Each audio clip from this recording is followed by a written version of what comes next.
You are listening to the We Hired a Sitter for This podcast. We hired a sitter for this. We have a roster of like 7 sitters. I'm spending $3,000 on paints. Do you go to therapy? Never have, nah. There was a small fire. I put it out. Real talk, the stakes are too high with my baby. Comedy, parenting, married, life. We do it all. I'm a dad and I'm busy. I have an opinion. I don't know if it'll be right, but I'm Patrick. my name is Gaston. We hired a sitter.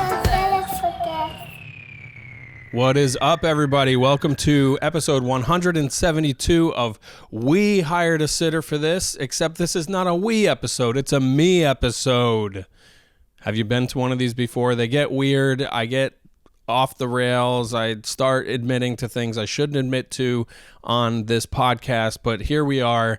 I'm solo today. It's a solo episode. If you're solo listening, we can do it together. We're all connected. There's a collective unconscious, and it's all interweaved. I learned it on a podcast. It's called the Telepathy Tapes. Maybe I'll talk about that by the end of this episode. I don't know where it's going to go. I do have some talking points, so I'll start with the first one, which is fresh. This happened just this morning, January 21st, 2025.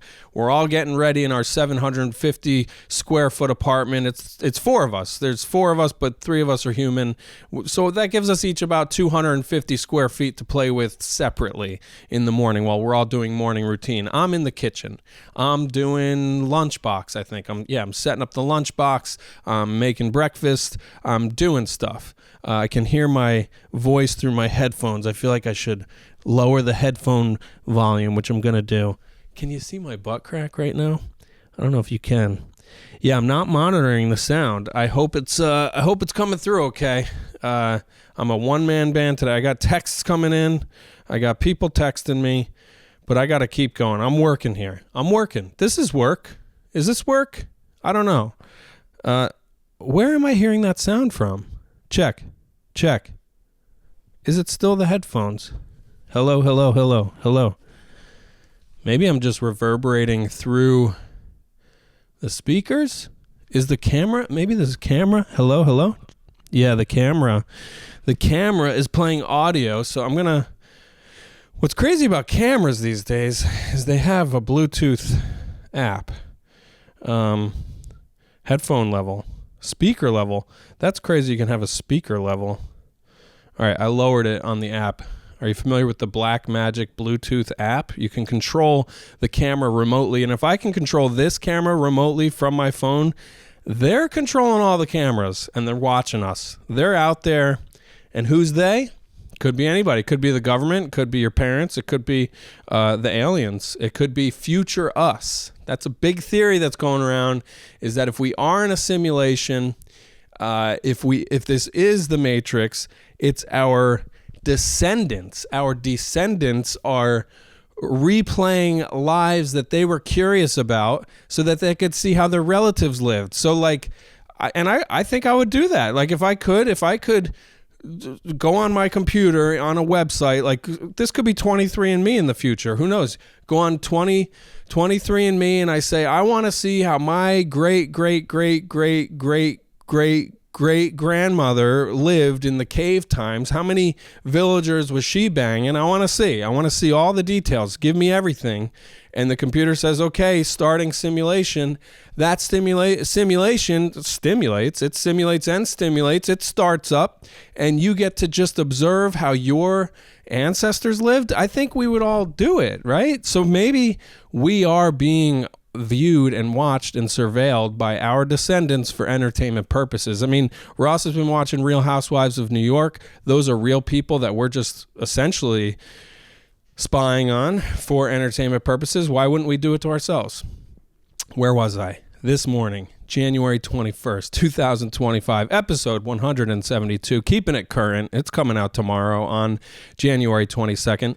This morning, I'm in the kitchen. I'm doing daytime prep. I'm getting the lunchbox together.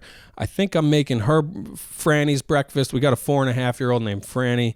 I shouldn't say her name. I shouldn't bring her into this lifestyle. She's got her own simulation to live. Why am I bringing her into it? How are my eyebrows? Hair and makeup. They took off today. They're on strike. The union is on strike for hair and makeup for this production. I'm making breakfast. Ross is in the bathroom. This is where it happens. This is the inciting incident. She's in the bathroom, door open, prepping to get into the shower, I believe, or possibly out of the shower. I'm not sure. It's kind of important to know where this moisture came from, but I'm in the kitchen, Roz is in the bathroom, Franny's behind me on the couch watching her shows, her morning TV. She watches News Nation. That's how she starts her morning. She wants to know what the people who are doing things right are doing with their lives, on the right in their lives. No, she's watching PBS Kids for conservatives. Anyway, which is Curious George. The man in the yellow hat. What's going on with this guy? He was the original Chimp Crazy cast member. They wanted to get the man in the yellow hat on Chimp Crazy on Netflix, but they couldn't get him because he's not real. But he has that relationship. We're skeptical of it. We're starting to read between the lines. It's 2025. We all want to know the truth. What's going on with that chimp? Anyway, she's watching Curious George. I'm making breakfast. Ross is in the bathroom. Doors open. It's an open door policy when you're in a 1-bedroom apartment with a full family. You need the airflow. If you're showering, you need we don't have an exhaust fan in there. We have an exhaust vent, but there's no suction or blowing. It just sits. So anyway, we're very open. That's where we are as a family. That's where we are economically. We're in a 750 square foot apartment, and I'm making a cheese sandwich with mayonnaise. It's an experiment. Hopefully she likes it today. Anyway, out of nowhere, I hear a wet fart emanate from the bathroom. I would do the sound effect. I guess I got it. Show, don't tell, right? It was one of these. It was like,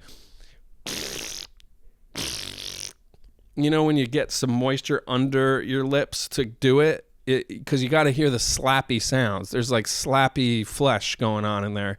And I don't know.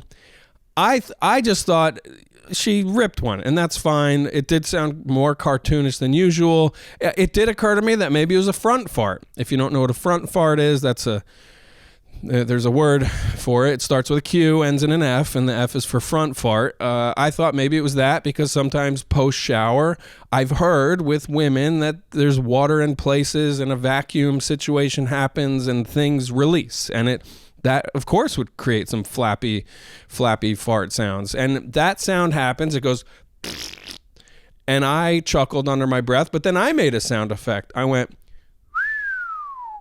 like, wowee. We all heard that, but I just said it with a whistle. I said a sound effect. It's show, don't tell. I just went, no, that wasn't it. It was like, wow, like that's a spicy meatball, or wow, that's a nice car, or wow, they really said that, or wow, you really just like sprayed that air content out of your body. And we all heard it. It was an acknowledgement. And it's like, that's marriage, We're coming up on 8 years married. That's how we communicate. It's all sound effects at this point. She came out with her bike horn and she went, hee-haw, hee-haw. That's a donkey. That's not a bike. That's not a bike. That's the donkey sound effect. Anyway, the third sound effect did not happen. I just acknowledged I heard you fart with my whistle. I heard you whistle out of your body, so I acknowledged with my whistle. Fun little moment. Ross didn't even acknowledge my whistle. She's busy. She's got to be places. And I keep making the cheese sandwich. A third party who was over here on the couch watching a TV show got upset. She said, I don't like when you do that to me. And she started crying. She's like, I don't like when you do that to me. And she starts crying. And I'm like, what is she even talking about? I don't know what this could be in relation to. Let me go check on her. And I was like, what? And she's like, when you make that fart noise at me. And I was like, I said, I whistled because mama made a fart noise at you, but I just whistled. And she's like, no, you didn't. You made that sound. And I was like, I understand. It sounded like a cartoon fart. Like it was really like your cliche classic fart. It was a wet one, but I did not make that sound at you. That came from mama's body. It's natural. It's okay. And the more I was trying to explain to her that it was a real one, the more upset she got, like she was being gaslit. And Ross came out, and Ross had moved on to the oral part of her mourning, not in that kind of way. She had mouthwash in her mouth, so she couldn't speak. She couldn't defend my honor or her own, for that matter, because she had Listerine in her mouth. So she comes out, she's doing sign language at Franny, saying, calm down, it's okay, but just going, and I'm over here just saying, Fran, it was a real fart, and I'm losing it at this point, because I'm like, you think I'm farting at you and then just gaslighting you? You think I just want to get into your little brain and just peel it apart with like psyops designed to question your own sanity? Like, I started feeling offended, and then I started thinking, well, wait, maybe Ross did like lean out the door and make a fart sound at her just to like be cute or whatever, because sometimes Franny just doesn't like when we have fun, so she doesn't like jokes or pranks or whatever, which I can understand. And I'm like, well, maybe Ross did like lean out the door and go like hee-haw, like whatever, like maybe she was just messing with her. And Ross came into the kitchen, and we're kind of like looking at each other, communicating with our eyes, because Ross can't speak still. And then I just said, did you, like, I said, that was a real fart, right? Like, that was real. And she said, yeah. And I just realized, like, we really, it was a weird morning. So that was the fart that started our day. We're in a post-truth society. That's what made me question my own sanity around the whole thing. Is Fran can't trust that somebody really farted. I can't trust that it was a real fart, because now I'm thinking she's messing with her own kid. And yesterday happened. So we are in a post-truth democracy where nobody cares what's real, right?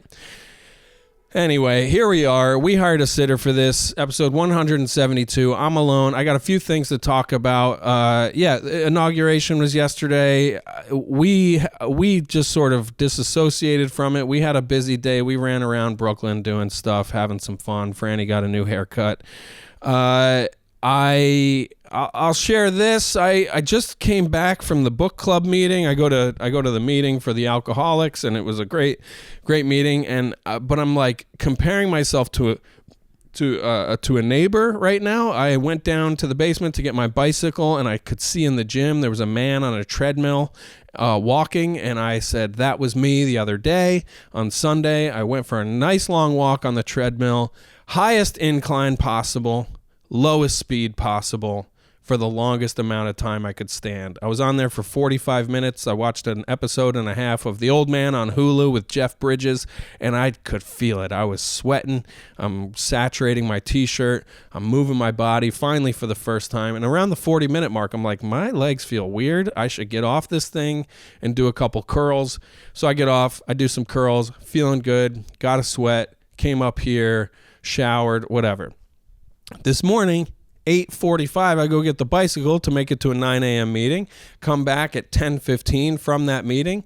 That guy is still on the treadmill. This guy is trying to outdo my 45-minute record. I don't know what else I got to do to prove myself to be a man. I'm not only walking on the treadmill, I am watching the most masculine TV I can possibly find. I've got Jeff Bridges in my psyche now after a season and an episode of this show. And this guy is just still walking on the treadmill for an hour and a half in our basement. And how long was he there before I went down there? How is he still down there now? So that's something going on. Trying to get in shape. I had a great Friday night. Last Friday night, I had 3 gigs booked. I was like, okay, I'm a comedian. I'm going to go out and I'm going to do these gigs, and it's going to be great. How did it go? Let's review. Okay, so, well, first of all, I had a show Thursday night in Jersey City, which was preceded by a wonderful dinner with new parents, Chuck and Marie. I don't know if I'm allowed to mention any names. I'll reserve their child's name, but awesome name, awesome short version of this name. I love this couple. Chuck made me dinner. He made some scalloped potatoes and chicken and greens of some kind. So it's big long broccolis. Is that a floret? Is a floret when it's big and long? Because that was some juicy broccoli. I was well fed, and I went on the light rail down to my gig at the Laugh Tour after that dinner. And I gotta say, the dinner and the hang was the best part of my night up in Hoboken. Down in Jersey City, the gig, not so good. It was 7 people celebrating a birthday, and then one lady who was there with her comic boyfriend. And we did the gig, and we gave these people the most bespoke birthday party I've ever seen in a comedy environment. I'm happy with how it went. I was emceeing. That's what's tricky about a small gig is if they don't like you, they got to see you all night. But if you're doing a spot, it's like, all right, I'll do my 10 or 15 minutes. I'll give them my best shot, and then I can get the hell out of here. These people were very, very sweet. The young man celebrating his birthday, it was really cool that they wanted to do it there. But I got to say, by the end of the night, I was sick of them. They were sick of me. It was mutual. It's part of emceeing this room is when the bill comes out, you got to eat up some time on stage so that when people are paying their bill, it's not distracting for the comic on stage. I made a whole documentary about this, by the way, or documentary special, James Mattern. It's called The Check Spot. It's on YouTube. He explains it way better than I can. He basically shot a special that the footage only came from the check spot during the show. It was kind of fun. It was a little meta, whatever. But anyway, these people are there for the birthday party. There's one birthday boy, there's one set of parents, and then like the siblings and an auntie or whatever. And you would think it would just be on one check, right? It would just be one check. It'd be quick. Somebody would step up and be like, I'm thrown down. Let me cover this. You guys can get me back later. Somehow, I ended up having to do like what felt like another 10-minute set while they squared away their bill. So I'm literally performing for people who are negotiating their bill, which is fine in a normal environment, but it's usually 30 tables negotiating 30 checks so I can kind of look around and see who I can perform for that's like paying attention to me. But the one table who was there as spectators were all tied up. I almost wanted to say, how about we turn on some music while you guys pay, and then we'll bring up your headliner. Anyway, at one point, a mini argument popped up. Like the dad goes, well, I gave you $100 already. And I'm like, I shouldn't be hearing like monetary values that they're talking about right now. The sister is asleep in her head because she'd been drinking Long Island iced teas the whole time. So anyway, that was my Thursday night. I go into Friday, January 17th, thinking last night was tough, but I got 3 juicy gigs tonight. Let's see how these go. I'm going to even film myself talking about all this stuff, and maybe I'll make a little mini documentary to show how cool it can be to be a New York City comedian. How cool it can be to be. That's a weird sentence. Anyway, so I'm filming myself driving out to Jersey. I'm filming myself going into the first gig. The first gig is halfway. The country club's website said a sprawling estate halfway between Philadelphia and Manhattan. Come get married at the whatever estate. The restaurant was called Orchard Park. So anyway, this place is way too nice for comedy, or I don't know, maybe not. Maybe the right crowd would be good for. Anyway, it was just like such a weird venue. I pull up, I'm like, I don't belong here. Are they filming Real Housewives here? Who is getting married here this weekend? The parking lot is like absolutely full on a Friday night, like hundreds of cars. And I'm like, they can't all be here for the gig. What is this place? There's a valet. My car is definitely the shittiest car in the parking lot.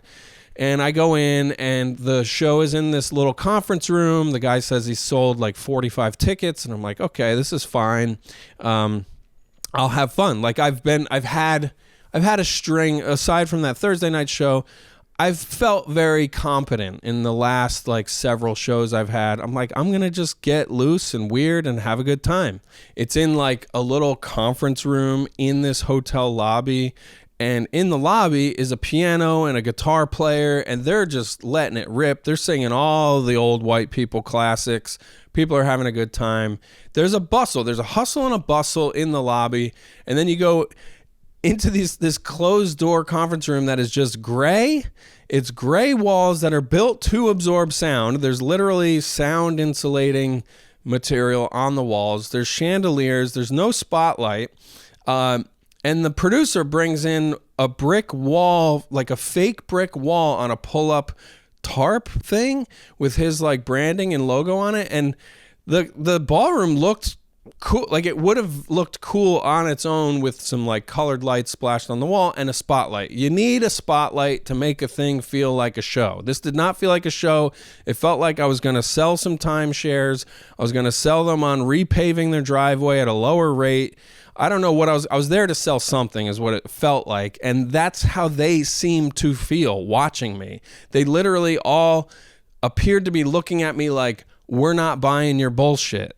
Now, I would take the blame for this, but I also, I don't know. I don't want to shit talk this guy. I don't think he's going to watch this, but the show was not opened in a really great way either. And, yeah, I guess I resented that. Oh God, I would, with that said, it was a great gig and it was wonderfully produced. And I would love to do more of them. So it was a tough show. I got cranky on them. I'm not proud of it, but I got cranky on these people and I said, what's going on, guys? It's Friday night. Let's have a good time. Can we have a good time? And finally, like, I think calling them out on it, they loosened up a little bit. Anybody who was fun in the audience was not sitting anywhere near the stage. They were all the way in the back.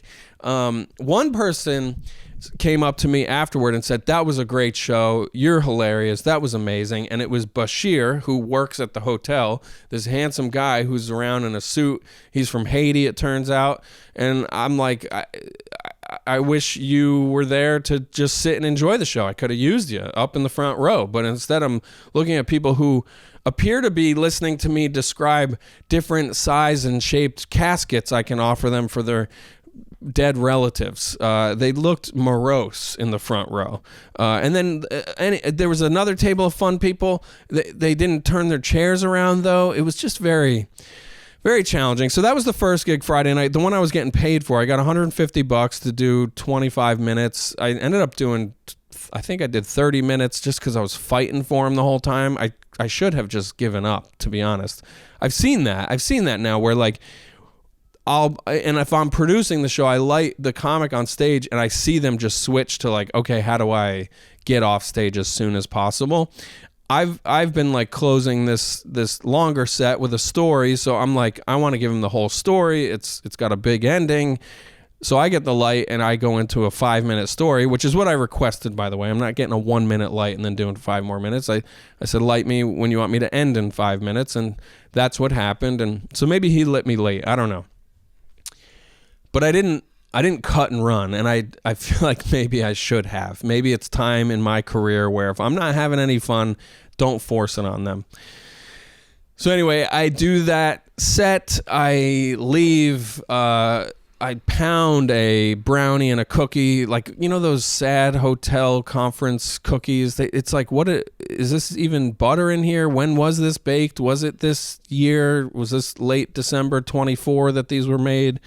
So anyway, I leave. And I drive to Staten Island, and I have the funnest gig of the night, which was unpaid. It was in a weed shop, I think. I don't know what this place was. I pulled into a little storefront plaza in Stapleton, Staten Island, which is this really interesting part. It's like industrial, and at one point I'm driving up to the place and there's this like make out overlook corner where like it's Friday night, there's cars that are parked and running, and there's probably teen stuff going on in there or Craigslist stuff going on in there, who knows, but it's got this cool view of the lower end of Manhattan and Brooklyn over there, and it was just such a cool area. And then I go into this place and it's this open area event space. It's got a bar, but it smells like weed. You're allowed to smoke in there, I think. There's crystal chandeliers hanging off that ceiling as well. And when you open the door to go in, you're behind the stage. And I could hear a comic 4 feet away from me when I went in the room. And I walk in, and this girl is killing. She's so funny. I wish I could remember her name. I'll look it up. She's killing, and I look around. It's all young people. They're having fun. The feng shui is weird, but I'm like, this seems fun. And I get to watch a couple comics. And it was fun, and this is with Patrick Haggerty. He's a really funny guy that I've been buddies with for. It's kind of crazy. Like, I remember his first open mics. I remember when he started hosting open mics. I hosted a bunch with him, and it's cool that I've known some of these people for as long as I have. And I ended up, I think I got to watch like 3 comics, and then I went up, and I just like worked on 3 or 4 new jokes, and I was really loose and weird, and I think I got to blow off the steam that I needed to blow off from the first gig. I razzed a blind guy for a second, and that was kind of fun. It's fun when you can make fun of people with disabilities who have a sense of humor. I wish I knew he was a comic. If I knew he was a comic, I don't think I would have went for him, but it was kind of funny. I don't know. I think it was funny. I'm an idiot. I'm an idiot. But it was a good time, and I was so grateful for that gig afterward. Like, I needed some kind of fun after the New Jersey thing. And then I wish I just went home, because my next stop was in the West Village in Manhattan for a midnight show that I was just doing a spot on, but it was like a poorly attended show, so they didn't even have the MC properly host it. The MC went up, did a set, and then brought me up, and I got tired. I think I was like really tired, and the thing happened where my mouth got dry. Oh no, it was another mouth thing. It was a phlegm thing. I had the phlegm thing happen where I needed to really just clear it out, but I had to keep powering through, and I tried to power through, and it sounded weird, and I'm like, I think I'm grossing these people out. Like, it was the kind of set where I started strong, but then I petered out by the end, and I wish I had more of a plan for that set. I think the Staten Island show was fun because it was a lot of comics. There was comics and regular people there, but it felt loose and like we're all experimenting, and maybe a bunch of people are high, so they're like on board for like silliness. This one, they were cool. It was like, but it was similar to the Jersey City thing where it was like one family and then a couple random people. So it was like, once you fell off the rhythm of jokes, they were like confused and drunk. I mean, people were like hammered. So it kind of, the night, I really thought it was going to be, Jersey was going to be great, Staten Island would be weird, and the midnight on a Friday would be great, is what I assumed. But like any of my safe assumptions of how that night was going to go were usurped. Were they usurped? They were turned on their head? I don't think usurped is the right word. They were just, any expectations I had in the end made zero sense. So that was the Friday night. Maybe I'll put together a video about that. I think I would have to include, the parts of the sets, right, to make the video interesting. Like in New Jersey, like I guess in the video I'll just have to say, like, here's me being a cranky little bitch at these people because they're not giving me what I want on stage, and in Staten Island, here's me going after a blind guy. Is that funny? Like, it wouldn't be, I don't know if that'll be funny for the casual viewer. Anyway, so let me get into some weird stuff here. Let's get weird a little bit. Let's get spiritual. Let's get heady, huh? Who's into that stuff? Because I'm getting into, well, I guess I'll start with Salem. So Ross and I and our kid, I almost said the baby. She's not a baby anymore. It's really insane how she is a fully formed person now. She is a person who doesn't want to be messed with. She likes joking around, but only when she's in the mood for it. She has opinions, and she's cool. She's a cool person. So the three of us, we go up to Massachusetts. We leave Peggy here in the capable and generous hands of Auntie KK, aka Kirsten, aka former guest of the podcast years ago. We're so lucky to have Kirsten in our lives. She saved our ass for this weekend. She did some house sitting, some dog sitting, and she's just the best. So it gave us the chance to go visit Uncle Bub's up in Salem, and we go up there, and during that drive, I'm listening to the Telepathy Tapes podcast, and it's blowing my mind. And I don't know if I'm just a sucker for this kind of stuff, because I'm also on Reddit, by the way, and I go on Reddit to check out what's going on with the aliens, what's going on with the simulation, and now what's going on with telepathy.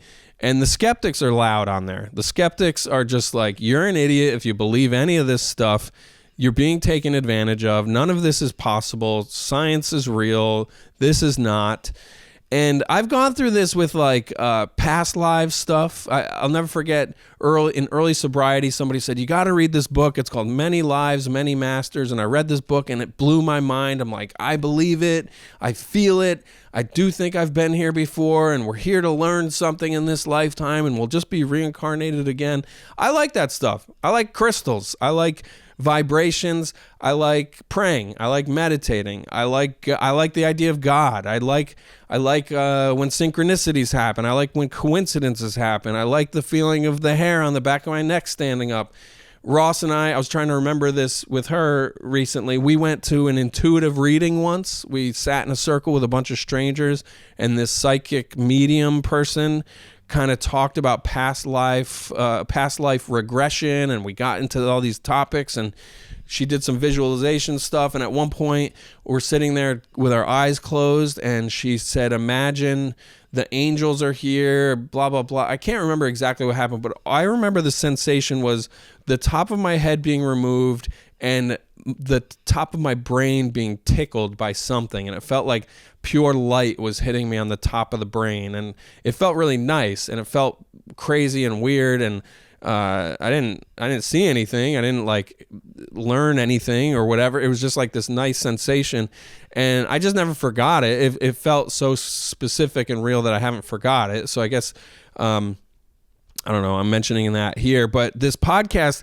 I really dig it. I liked it. I like the production is a little corny or something, but there's something really beautiful about it, and I really like it. And nightly I go on Reddit to see what the haters are saying, and I'm like, am I an idiot that I think any of this is cool? So I guess I'm just hashing it out and throwing it out there to you all to see. I don't know, does anybody believe this shit?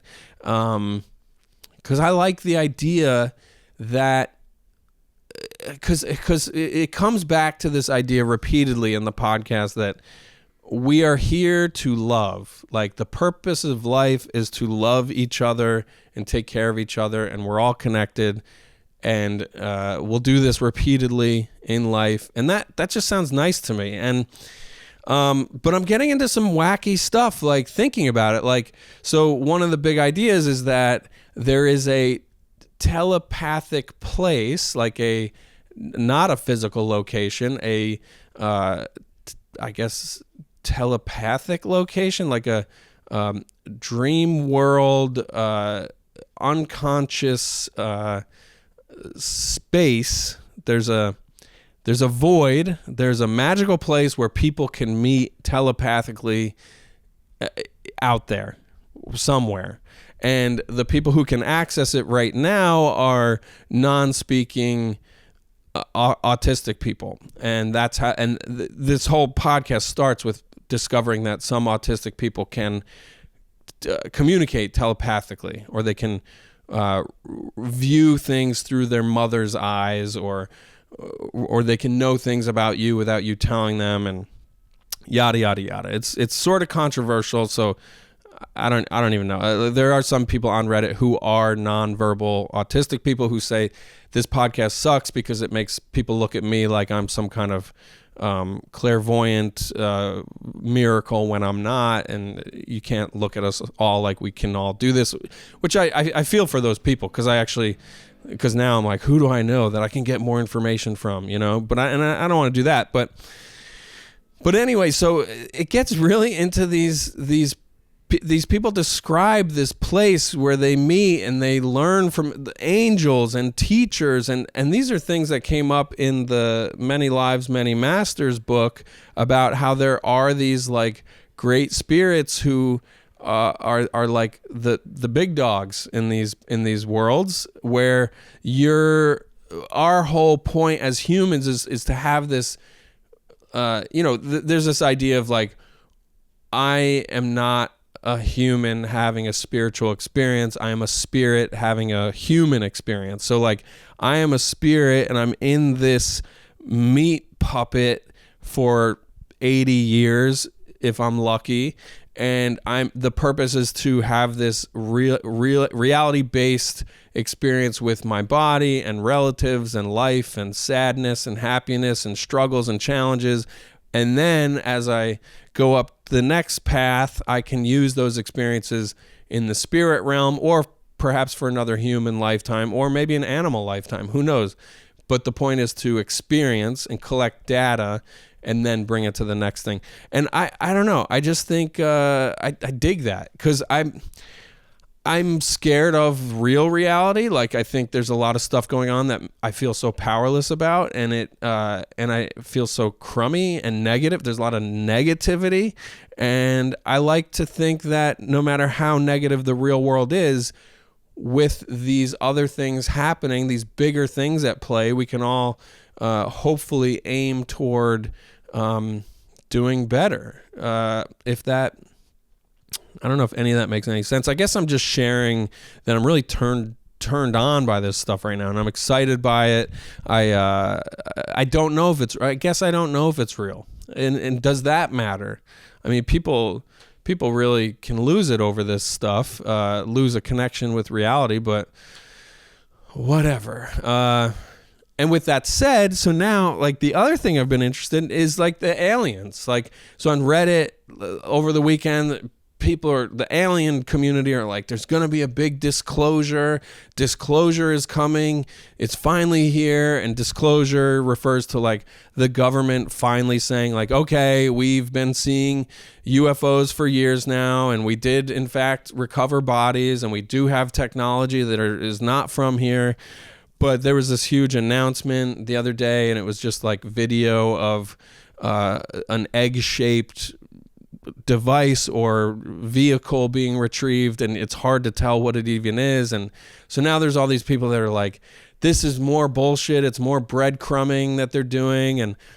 But I don't know, I'm like, it's all gotta be real. It's gotta be real. We can't be alone. There's too much weird shit going on. Too many people have seen too many things, and this telepathy business kind of makes it all make sense. Like, it's like, yes, there's many beings in many formats, in many dimensions, and yeah, of course aliens are real. Maybe they're just other beings that are like, hey, let's go check out what's going on in that dimension, and let's use this shape-shifting machine that can get us there. So like all these sightings over all these decades, it's like, yeah, of course there's no consistency. It's just chaotic travel. Maybe that makes sense. So anyway, I'm just getting into all this stuff. I think maybe, I guess it really comes down to, if I feel scared or uncertain about my real life, it's a relief to like fantasize about all these other things. If you're still watching and you're like, Patrick is a fucking idiot, he's really gone off the deep end, why won't he just live his real life? I guess I'll share some things about my real life real quick. I'll wrap up this episode since it's a solo episode. I'm glad you hung out with me this long. We went up to Salem last weekend, and the first night of that trip, the whole point of the trip was Thursday night. We went to Somerville, little neighborhood outside Boston, to premiere the Tom Dustin Portrait of a Comedian documentary, which went really, really well. There was a couple hiccups. There was a technical hiccup. So this is a live music venue with like 300 people. It felt like more. It's probably like 350 people packed in there to watch this film we made, and the sound is off. The sound is off by like 5 frames. Like people's lips are moving, and then like a millisecond later you hear the sound that's supposed to be coming. And it drove me nuts, and Joe caught it too, and I was just like, dude, do I say something? What do we do? I end up going up to the booth. I'm talking to the tech guy. They've got something in there, a little knob they can change the delay on how soon the audio arrives to the PA or whatever to try to sync it up. We're up there dilly-dallying with that. We couldn't fix it, but that was the one negative. The big positive was that it was just so cool to be in a room with like 300, might have been 500 people. There might have been 1,000 people. I don't know. It was so cool to hear everybody laughing at the same jokes and the same edits and the same moments that we all thought were great. And there was people having emotional responses that were really touching. And I just felt so proud of this thing I made. And we're going to make another one, I think, later this year about somebody else. And I can't wait to do it. And I guess I am sharing about this to put out into the universe that I would like to make more documentary films or use these skills I have to make more cool stuff that I'm excited about. And I'm sort of in a rut with earning at the moment. I have the coaching stuff going on, but the clients are so inconsistent. The money's not coming in. Health insurance is due. And I'm just sort of putting it out there that if anybody has a meaty topic they want to make a film about, a documentary, I'm here to help.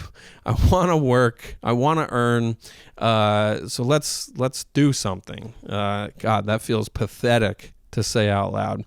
The other real thing I wanted to share, I wanted to share this thing that happened in Boston, because one night, Saturday night, while we were in Salem, I took another drive down to Boston solo to go do a gig with Jack Burke, an old buddy of mine who I met through Tom Dustin, actually. I went up and I did a show.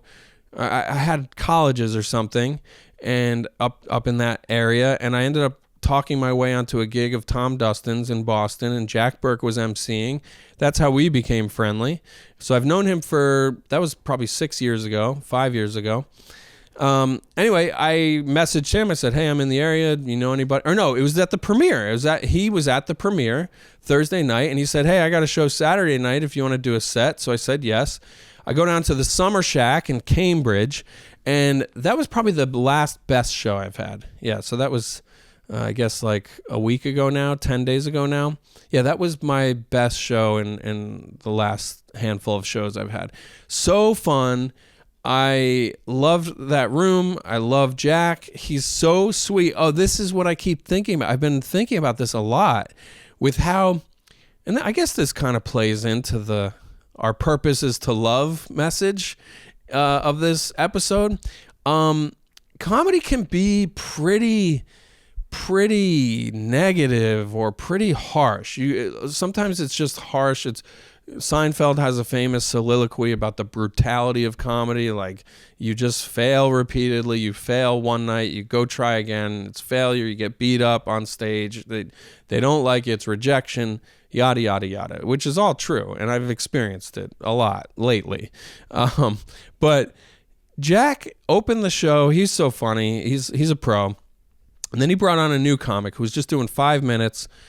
And that comic, it was befuddling. It was confusing. It was hard to understand what he was actually saying. He was actually doing a bit about autism, but I think people in the room couldn't quite understand the funny part. And the guy, it just never connected. And when the 5 minutes was up, I think he literally said, like, well, I was hoping that would be funnier, but thank you, good night. Something like that. It was cringy. It was uncomfortable. And Jack went up and he said, hey, let him hear it. I love that guy. And this is live comedy. You never know what's going to happen. And here it's tradition to give new comics space to try stuff out. Because if we don't, then how are they going to improve? So one more time for so-and-so. And it was just so gracious the way he said it. Because he didn't say, hey, like, he tried, didn't he? Like, he didn't shit on this guy. It was like really nice, but he did it in a way that also didn't make it feel like this was a Make-A-Wish show or something. He just did it directly, simply, kindly, and lovingly. Like, there was love in there. And I don't know. I just think Jack is a great great dude. He also is a social worker. He works in recovery. He talks about this in his act, so I think I'll just say it. He's in recovery, so he's just like one of those guys that like, no matter how, because his comedy's sharp. Like he's a sharp guy. He's very sweet on stage. But he's a Boston comic. Like I don't know. He just hasn't gotten bogged down in the negativity yet, and I just respect that so much. Anyway. I have to go see a coaching client right now, so I got to stop recording and head to the train. But thank you for listening. Thank you for watching. This is We Hired a Sitter for This. My name is Patrick Holbert. Sometimes I host this podcast with Gastor Almonte. Sometimes I host it with Ross Martineau, my wife. I did ask her if she would do a podcast with me today, and she said no. No, she said... which I'm just now going to take as a no. A long sigh of disappointment and frustration is a no in my book. So, yeah, thanks for listening. If you do enjoy this at all, please do tell me somehow. You don't have to write a comment or whatever. Just like let me know, because I don't know who's listening. I know a couple people listen, and I love you guys very, very much. Thank you to my brother. He's the couple guys. No, thank you for listening. And, I guess this is the big question I'm getting to is like, is this working at all? Like, does this help you on your drive or your time on the treadmill? You psychopath, if you're still on it longer than 45 minutes. Was any of this funny? Am I capable? Will I improve? Is it fun to listen to an individual talk for this amount of time? I guess that's my question to you. Because if it's not, I can work harder on getting a guest host to come in. What's going on is Gastor's got some cool stuff going on, so he's just busy. He's going to go out to Denver and direct his first comedy special. I don't want to say who for, but one of our favorite people. So he may not be able to come as often. So yeah, I don't know. I guess I'm just having like a crisis of like, where do I put my efforts? You know, like, do I keep a podcast going that nobody's interested in just to keep myself entertained? Is this to express myself? I guess that concert of farts was kind of a fun thing to talk out at the beginning of this. I don't know. Anyway, happy winter. Stay warm.